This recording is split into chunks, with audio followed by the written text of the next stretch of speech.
ఏలూరు జిల్లాలో గోదావరి వరద ఉధృతికి ఏజెన్సీ మండలాలు నీట మునిగిపోయాయి. కుక్కునూరు, వేలేరుపాడు మండలాలను గోదావరి వరద చుట్టుముట్టింది. గోదావరి ఉధృతి పెరగడంతో వంతెనలు, కాల్వట్లు నీట మునిగాయి. 25 గ్రామాలకు రాకపోకలు నిలిచిపోయాయి. గోదావరి వరద ఉధృతితో ముంపు గ్రామాల వాసులు భయాందోళన చెందుతున్నారు.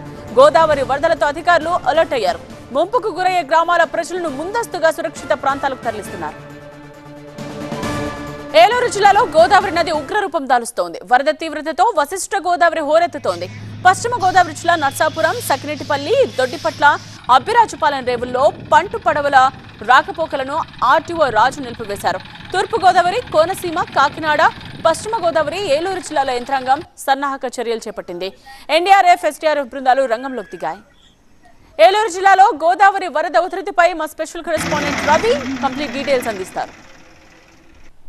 గోదావరి వరద అటు ఏజెన్సీ ప్రాంతాలను, ఇటు లంక గ్రామాల ప్రజలను కూడా భయాందోళనకు గురి చేస్తున్న పరిస్థితి కనిపిస్తుంది. పెద్ద ఎత్తున ఎగువ ప్రాంతాల నుంచి భద్రాచలం వైపు నుంచి కూడా పెద్ద ఎత్తున వరద నీరు వస్తుండటంతో అధికార యంత్రాంగం ఇప్పటికే అప్రమత్తమైన పరిస్థితి. ఏలూరు ఏజెన్సీలో ప్రధానంగా వేలేరుపాడు, కుక్కునూరు ఈ మండలాలకు సంబంధించి దాదాపుగా 25 గ్రామాలకు సంబంధించినటువంటి ఆ గ్రామాల పరిధిలో ఉన్నటువంటి కల్వర్ట్లు, వంతెనలపైకి గోదావరి వరద నీరు మొత్తం కూడా వచ్చి చేరడంతో వీరికి రాకపోకలు నిలిచిపోయాయి. ఆ గ్రామాల ప్రజలకు సంబంధించి సురక్షిత ప్రాంతాలకు తరలిరావాలని అధికారులు ఇప్పటికే సూచించారు. ప్రధానంగా ఏలూరు జిల్లా కలెక్టర్ ఆ ప్రాంతంలో మండల తహసీల్దార్ కార్యాలయంలోని అధికారులతో సమీక్షా సమావేశం నిర్వహించి ఎవరైతే వృద్ధులు, అదేవిధంగా పిల్లలు, చిన్నారులు ఉంటారో వీరందరినీ కూడా సురక్షిత ప్రాంతాలకి, ఆసుపత్రులకి తీసుకురావడం, అదేవిధంగా వారికి కావాల్సినటువంటి నిత్యావసర వస్తువులను అక్కడే సమకూర్చాలని చెప్పేసి కూడా అధికారులకి సూచించిన పరిస్థితి కనిపిస్తుంది. చూసుకుంటే లంక గ్రామాలు, ధవళేశ్వరం బ్యారేజ్ నుంచి దిగువన ఉన్నటువంటి లంక గ్రామాలు పూర్తిగా కూడా గోదావరి మధ్యలో ఉంటాయి. గోదావరి మధ్యలో పూర్తిగా కూడా వారందరూ కూడా అక్కడ కూరగాయల పంటలు, ఇతర పంటలు పండించుకుని వ్యవసాయం చేస్తుంటారు. అయితే గోదావరికి వరద పెద్ద ఎత్తున వచ్చిన సందర్భంలో ప్రతిసారి కూడా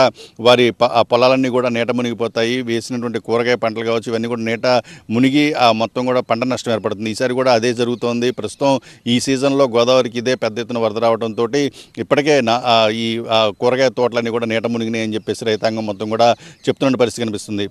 ఇంకా కనుక గోదావరికి వరద పెద్ద ఎత్తున వస్తున్న నేపథ్యంలో ఇప్పటికే అటు తూర్పుగోదావరి జిల్లా, కోనసీమ జిల్లా, ఏలూరు, పశ్చిమ గోదావరి జిల్లాలకు సంబంధించి ప్రజలందరూ కూడా తీర ప్రాంతంలో ఉండేటువంటి గోదావరి ఒడ్డున పరివాహక ప్రాంతాల్లో ఉండే ప్రజలందరూ కూడా అప్రమత్తంగా ఉండాలని చెప్పేసి అధికారులు చెప్పారు. ముందు జాగ్రత్తగా ఎన్డీఆర్ఎఫ్, ఎస్డీఆర్ఎఫ్ బృందాలను కూడా ఏర్పాటు చేసిన పరిస్థితి కనిపిస్తుంది. ఈ గోదావరిలో అటు ఆ పడవలు రాకపోకలు, అటు ఈస్ట్ గోదావరికి, వెస్ట్ గోదావరికి మధ్య పడవ ప్రయాణాలను కూడా పూర్తిగా అధికారులు నిలిపివేసిన పరిస్థితి. అదేవిధంగా పూర్తిగా కూడా అందరూ కూడా సురక్షిత ప్రాంతాలకు రావాలని చెప్పేసి అధికారులు సూచిస్తున్నారు. ఆ పెద్ద ఎత్తున వరద వచ్చేటటువంటి సందర్భం ఉంటే అక్కడే లంక గ్రామాల్లో ఉండేటువంటి ప్రజలకి అక్కడే కూడా పునరావాస కేంద్రాలు ఏర్పాటు చేసేందుకు కూడా అధికార యంత్రాంగం ప్రత్యేకంగా కూడా అప్రమత్తమైన పరిస్థితి కనిపిస్తోంది. కెమెరా పర్సన్ దుర్గాతో రవి, టీవీ9 ఏలూరు నుంచి.